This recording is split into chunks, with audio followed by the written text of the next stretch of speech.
Cana, petite ville de Galilée. Et là, il va se dérouler un mariage juif. Et voyant déjà que Marie, la mère de Jésus, et les frères de Jésus sont déjà arrivés, la réjouissance commence à se faire.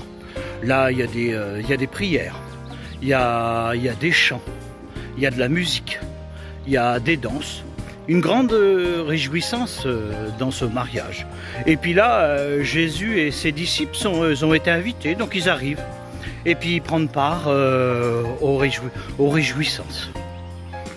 Mais voilà que la mère de Jésus commence à être inquiétée. Parce qu'elle s'aperçoit qu'il y a eu plus de personnes qu'avait été prévues.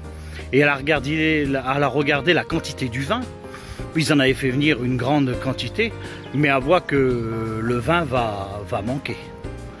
Comment faire? On ne peut pas manquer de vin dans une cérémonie juive. La tradition est comme ça. Comment faire? Un petit peu perturbée. Et là, tout d'un coup, elle aperçoit Jésus. Et elle sait que Jésus peut tout. Elle sait que Jésus est le Fils de Dieu. Donc elle va voir son fils Jésus. Elle dit Jésus, le vin va manquer. Et là on s'aperçoit que Jésus est quand même irrité.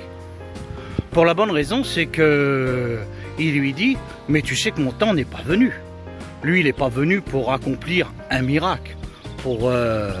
Lui il est venu pour se réjouir, pour les réjouissances du mariage. Et puis sa mère s'en va, mais sa mère avec beaucoup d'insistance, comme une maman peut être. Elle va voir les serviteurs et puis elle dit aux serviteurs, elle dit « Allez voir Jésus et faites tout ce qu'il vous dit ». Les serviteurs innocemment, sans savoir de quoi elle parlait, ils vont vers Jésus et puis ils disent à Jésus, il dit on manque de vin. Et Jésus, devant l'assistance de Marie, eh ben, il accepte. Il dit aux serviteurs, il dit allez chercher 6 grosses jarres. Et ils amènent 6 jarres. Il dit remplissez-les d'eau. Et ils les remplissent d'eau. Et là, le miracle se fait. L'eau se transforme en vin.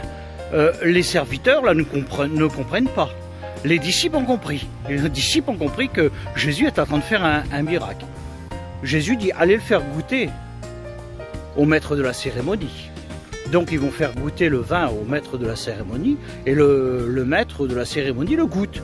Et il dit je ne comprends pas, vous avez donné le bon vin au départ, mais l'excellent vous l'avez gardé pour la fin. Et il va voir l'époux.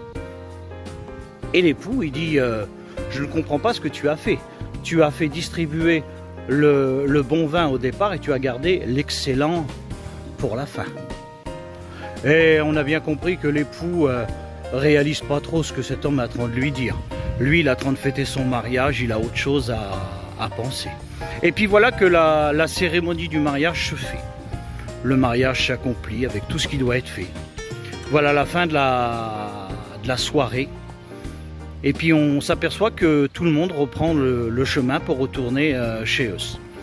Et là, dès qu'ils sont joyeux, qu'ils sont avec Jésus, c'est ses disciples. Parce que là, ils venons de voir le premier miracle de Jésus. Si tu veux retrouver ce récit, tu regardes dans Jean, chapitre 2. Je te dis bonne lecture.